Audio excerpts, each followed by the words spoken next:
আপনি কি জানেন শেষ যুগে যখন ঈসা আলাইহিস সালাম দাজ্জালকে হত্যা করবেন তখন এক জাতি ইয়াজুজ এবং মাজুজ এই পৃথিবীতে আগমন করবে। তারা এতটাই হিংস্র আর এতটাই শক্তিশালী হবে, তাদের সাথে কখনোই মানুষেরা পেরে উঠবে না। তারা পৃথিবীতে প্রবেশ করেই সর্বপ্রথম তারা এত পরিমাণ পানি পান করবে, মুহূর্তেই তারা পুরো পৃথিবীর পানি শেষ করে দিবে। আল্লাহ তাআলা কুরআনের সূরা আল কাহাফের মধ্যে বর্ণনা করেন, বাদশাহ জুলকারনাইনের যুগে এক দুর্বল জাতি উনার কাছে এসে অভিযোগ করতে লাগে, পাহাড়ের ওপারে এক জাতি থাকে ইয়াজুজ এবং মাজুজ। তারা যখন পাহাড়ের এপারে আসে তখন আমাদের ক্ষতি করে আমাদের ঘরবাড়ি ভেঙে দেয় এবং তারা এতটাই শক্তিশালী আর এতটাই হিংস্র, তাদের সাথে আমরা কোনোভাবেই পেরে উঠি না। আপনি তো অনেক শক্তিশালী, আপনি তো অনেক ক্ষমতাবান, আপনি কি এই ইয়াজুজ এবং মাজুজের হাত থেকে আমাদেরকে বাঁচাতে পারবেন? এবং পরবর্তীতে এই ইয়াজুজ এবং মাজুজ মানুষের অনেক ক্ষতি করতে পারে।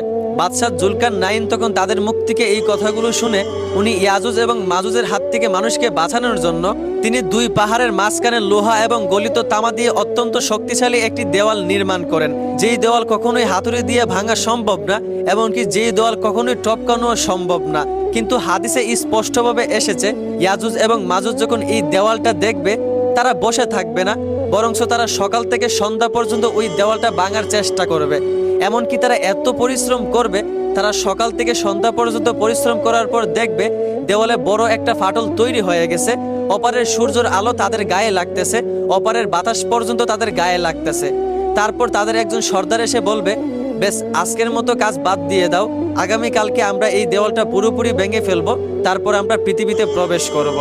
কিন্তু তারা যখন পরের দিন সকালে আবার আসতো দেওয়ালটা ভাঙার জন্য, তারা দেখতো দেওয়ালটা আবার আগের মতো নতুন হয়ে গেছে।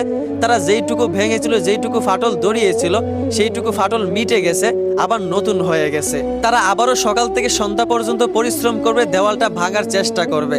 আবারও তারা সন্ধ্যা পর্যন্ত পরিশ্রম করার পর দেওয়ালে বড় একটি ফাটল তৈরি হবে, অপারের সূর্যের আলো এপারে আসবে। তাদের সর্দার আবারও বলবে, বেশ আজকের মতো কাজ বাদ দিয়ে দাও, আগামীকালকে আমরা দেওয়ালটা পুরোপুরি ভেঙে তারপর পৃথিবীতে প্রবেশ করব।